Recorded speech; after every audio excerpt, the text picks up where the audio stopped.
नमस्कार सर्वांना. श्री स्वामी समर्थ. ऐकावी पौष रविवारची आदित्य रानूबाईची ही कहाणी आहे. पुष रविवारी ही कहाणी वाचल्याने आपले जी इच्छा आहे ती नक्की पूर्ण होते. नमस्कार सर्वांना. श्री स्वामी समर्थ. आदित्य रानूबाई तुमची कहाणी ऐका. आज आहे पौष महिन्यातला पहिला रविवार. सूर्यनारायणाचे व्रत करणाऱ्याचा हा दिवस. हे व्रत करताना आपल्याला आदित्य रानूबाईची कथासुद्धा वाचावी लागते किंवा ऐकावी लागते आणि ती कुणाला तरी सांगावी सुद्धा लागते. तर आजच्या या व्हिडिओमध्ये मी तुम्हाला आदित्य रानूबाईची कथा सांगणार आहे. तर तुम्ही देखील ही कथा नक्की श्रवण करा आणि तुम्ही देखील हे वाचन करू शकता. एक अटपट नगर होतं. एक ब्राह्मण राहत होता. तो रोज समिदा फुलं दुर्वा आणायस रानात जात असे. तिथं नागकन्या देवकन्या हा वसा वसत होत्या. ब्राह्मणाने त्यांना विचारलं, कसला वसा तुम्ही वसता तो मला सांगा. तुला रे वसा कशाला हवा? उठशील मातशील घेतला वसा टाकून देशील. ब्राह्मण म्हणाला, उतणार नाही मातणार नाही, घेतला वसा टाकणार नाही. तेव्हा त्या म्हणाल्या, श्रावण मासी पहिल्या आदित्यवारी न बोलता रविवारी आयतवारी न बोलता उठावं. सचेल वस्त्रासहित स्नान करून अग्रोदक पाणी आणावं. विड्याच्या पानावर रक्तचंदनाची आदित्य रानूबाई काढावी. 6 रेघांचं मंडळ करावं. 6 सुतांचा तातू करावा. त्यात 6 गाठी द्याव्यात. पानं फुलं वाहावीत. पूजा करावी. पानाचा विडा, फुलांचा झेला, दशांगाचा धूप, गुळ खोबऱ्याचा नैवेद्य दाखवावा. 6 मास चाळावी. 6 मास पाळावी. मागी रथसप्तमी संपूर्ण करावी. संपूर्णच गुळाच्या पोळ्या, बोराण्याचं खीर, लोणकंड, तूप असावं. मेहून जेव घालावं. असेल तर चिरगोळी द्यावी, नसेल तर जोड गळसरी द्यावी. तेही नसेल तर 2 पैसे दक्षिणा द्यावी आणि आपल्या वंशाचं उद्यापन करावं.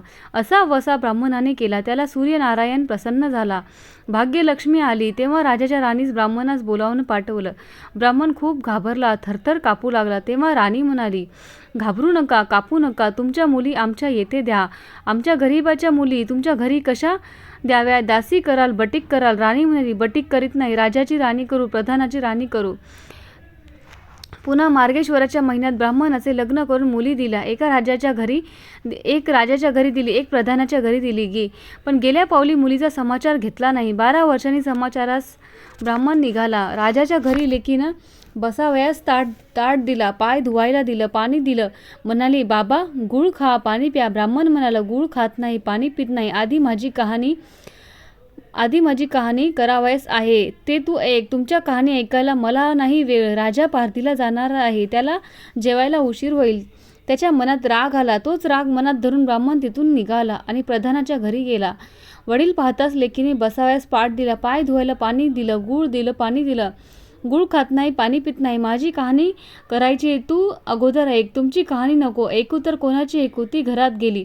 उतरंडीची 6 मोती आणि 3 आपण घेतली. 3 वडिलांच्या हातात दिली. वडिलांनी सांगितलेल्या कहाणी मन लावून एकाग्रतेने ऐकली. नंतर जेवून खाऊन घालून वडील आपल्या घरी आले. बायकोने मुलीचा समाचार विचारला. जिनं कहाणी ऐकली नाही ती गरीब आणि दुःखी कष्टी झाली आणि जिनं कहाणी ऐकली ती मोठ्या सुखात नांदत आहे. इकडे जी गरीब झाली आहे तिनं आपल्या मुलाला श्रीमंत मावशीकडून काही दिलं तर घेऊन येण्यास सांगितलं. पहिल्या आदित्यवारी पहिला मुलगा उठला. तळ्याच्या पाळी जाऊन उभा राहिला. तिथे प्रधानाच्या दासी होत्या. प्रधानाच्या राणीला जाऊन सांगा की तुमच्या बहिणीचा मुलगा आला आहे. कसा आला आहे, काय आला आहे? फाटकं नेसला आहे, तुटकं पांघरला आहे, तळ्याच्या पाळीला उभा राहिला आहे. परसदारानं घेऊन या. परसदारानं घेऊन आल्या. नाव माकू घातलं, पितांबर नेसायला दिला, जेव खाऊ घातलं, कोहळा पोखरून होन मोहरा भरल्या व सांभाळून घरी घेऊन जाण्यास सांगितलं. वाटेन जात असता सूर्यनारायण माळ्याच्या रूपानं आला व हातात कोहळा काढून नेला. घरी जाताच आईनं विचारलं, मावशीने काय दिलं? देवानं दिलं पण कर्मानं नेलं. कर्माचं फळ पुढं उभं राहिलं. मावशीनं दिलं पण ते सर्व गेलं. दुसऱ्या आदित्यवारी दुसरा मुलगा गेला. प्रधानाच्या राणीनं त्याला घरी नेलं. नाव माखू घातलं, नेसायला पितांबर दिला, जेऊ खाऊ घातलं, काठी पोखरून होन मोहरी भरून धन दिलं. न विसरता सांभाळून घरी नेण्यास सांगितलं. वाटेत सूर्यनारायण गुराख्याच्या रूपाने आला व काठी काढून घेतली. घरी गेला. घडलेली गोष्ट राणीला सांगितली. देवानं दिलं पण कर्मानं नेलं. तिसऱ्या आदित्यवारी तिसरा मुलगा गेला. तळ्याच्या पाळी उभा राहिला. त्यालाही पहिल्यासारखेच प्रधानाच्या घरी नेऊन त्याचा योग्य आदर सत्कार केला व नारळ पोखरून होन मोहरींनी हंडा भरून दिला. सांभाळून घरी नेण्यास सांगितलं. घरी जाताना विहिरीच्या काठी नारळ ठेवून पाणी प्यायला विहिरीत उतरला. तोच नारळ गडगडत विहिरीत पडला. घरी जाऊन आईला म्हणाला, आई ग, मावशीनं दिलं पण दैवानं दिलं ते सर्व बुडालं. चौथ्या आदितवरी चौथा मुलगा गेला. तळ्याच्या पाळी उभा राहिला. त्यालाही पहिल्यासारखेच राणीनं घरी नेलं. त्याचा योग्य आदर सत्कार केला. त्याला दह्याची शिदोरी होना मोहरा घालून बरोबर दिली. सूर्यनारायण घारीच्या रूपाने आला व शिदोरी घेऊन गेला. घरी येऊन आईला सांगितलं, आई, मावशीनं दिलं पण दैवानंच ते सर्व नेलं. पाचव्या आईतवारी आपण उठली. तळ्याच्या काठी येऊन उभी राहिली. दासीने तिचा निरोप तिच्या बहिणीला सांगितला. बहिणीने तिला परसदाराने घरी नेले. न्हाऊ माकू घातलं. साडी चोळी नेसायला दिली. प्रधानाच्या राणी आदितवारी कहाणी करू लागली. काय वसा करतेस ते मला सांग. बहीण म्हणाली, वडिलांची कहाणी ऐकली नाहीस म्हणून तुला दारिद्र्य आलं. राजाच्या राणीनं यावर उपाय विचारला तेव्हा तिनं वसा सांगितला. ती बहिणीच्या घरी राहिली. श्रावणात सांगितल्याप्रमाणे सूर्यनारायणाची पूजा केली. इकडे राजाला भाग्य आलं. राजाने छत्र चामर देऊन बोलावणं केलं. राजा येताच ती घरी जायला निघाली. एकमेकीने बहिणीकडे आहेर केले. वाटेने निघाली. पहिल्या मजले स्वयंपाक केला. राजाला वाढलं, मुलांना वाढलं, आपलं पान वाढून घेतलं. तोच कहाणीची आठवण झाली. हकारा केला, डांगोरा पिटला. कोणी उपाशी आहे का शोधण्यास सांगितलं. कोणी उपाशी नव्हतं. वाटेत एक मोळी विक्या चालला. त्याला कहाणी ऐकायला बोलवलं. तो मोळी म्हणाला, तुझ्या बाईची कहाणी ऐकून मला काय फळ, माझं पोट भरलं पाहिजे असं म्हणून तो राणीकडे आला. राणीने 6 मोते घेतले. 3 त्याला दिली व 3 आपल्या हातात ठेवली व मनोभावे कहाणी सांगितली. त्याने मोठ्या भक्तीने ही कहाणी ऐकली. त्यांची मोळी सोन्याची झाली. तो म्हणाला, कहाणी ऐकल्याचं एवढं फळ, मग वसा घेतल्यास किती मोठं फळ असेल. त्याने मोठ्या भक्तीने ऐकली. त्याची मोळी सोन्याची झाली. तो म्हणाला, कहाणी ऐकल्याचं एवढं फळ, मग वसा घेतल्यास किती मोठं फळ असेल. काय वसा आहे तो सांगा.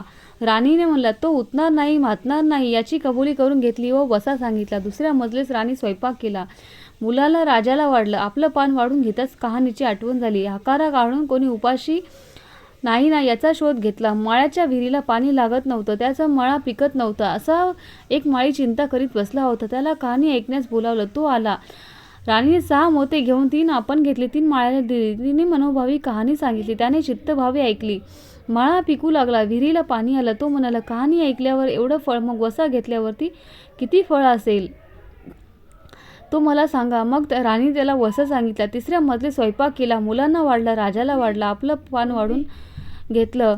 कहाणीची आठवण झाली. त्यांचा शोध घेतला. एक म्हातारी व म्हणाली, मुलगा मनात गेला. एक डोहात बुडाला तर एक सर्पानं खाल्ला म्हणून ती चिंताग्रस्त होऊन बसली होती. तिला कहाणी ऐकण्यास बोलावलं. राणी तिला पहिल्याप्रमाणे कहाणी सांगितली. तिची 2 मुलं आली. कहाणी ऐकल्यास एवढं फळ तर वसा घेतल्याचं फळ मोठंच असणार. तेव्हा वसा सांगण्यास सुरुवात केली. मग राणीने तिलाही वसा सांगितला. चौथ्या मजला स्वयंपाक करून मुलांना राजांना वाढलं. आपलं वाढून घेताच कहाणीची आठवण झाली. कोणी उपाशी नाही ना याचा शोध घेतला. कानाडोळा मासांचा गोळा, हात नाहीत, पाय नाहीत असा एक मनुष्य रस्त्यामध्ये जात होता. त्याच्या अंगावर तांब्यावर पाणी ओतलं. पालता होता. तो उताना केला. 6 मोते होती. 3 मोते बेंबीवर ठेवली. 3 मोते आपण घेतली. राणीने सांगितली कहाणी त्याने ऐकली. त्याला हातपाय आले. देह दिव्य झाला. त्यानेही राणीस वसा विचारला. राणीने त्यास वसा सांगितला. 5व्या मुक्कामास घरी स्वयंपाक केला. सूर्यनारायण जेवायला आले. 7 दरवाजे उघडले. लोह गंगाळ पाणी तापवलं. षडश अन्न पक्वान जेवायला केली. सूर्यनारायण भोजनास बसले. त्यांना पहिल्या घासाला केस लागला. ते रागवले. राजाच्या राणीला 12 वर्ष दारिद्र्य आलं होतं. तिने ऐतवारी वळचणीखाली बसून केस विंचरले. काळ चवास डोईचा केस वळचणीची काडी डाव्या खांद्यावरून काढून टाक. राजाच्या राणीला सूर्यनारायणाचा कोप झाला. तसा कोणाला होऊ नये. ब्राह्मणाला मोळी विकेला. राजाच्या राणीला, माळ्याला, म्हातारीला काना डोळा मासांचा गोळा. सर्वांना सूर्यनारायण जसं प्रसन्न झाला तसा आम्हांना ही सर्वांना हो. ही 60 उत्तराची कहाणी 5 उत्तरी सुफल संपूर्ण. तर तुम्ही ही कहाणी शेवटपर्यंत ऐकल्याबद्दल अगदी मनापासून तुमची खूप खूप आभारी आहे. व्हिडिओ आवडला असेल तर व्हिडिओला एक लाईक नक्की करा आणि चॅनलला सबस्क्राईब करायला विसरू नका. धन्यवाद. श्री स्वामी समर्थ. जय जय स्वामी समर्थ.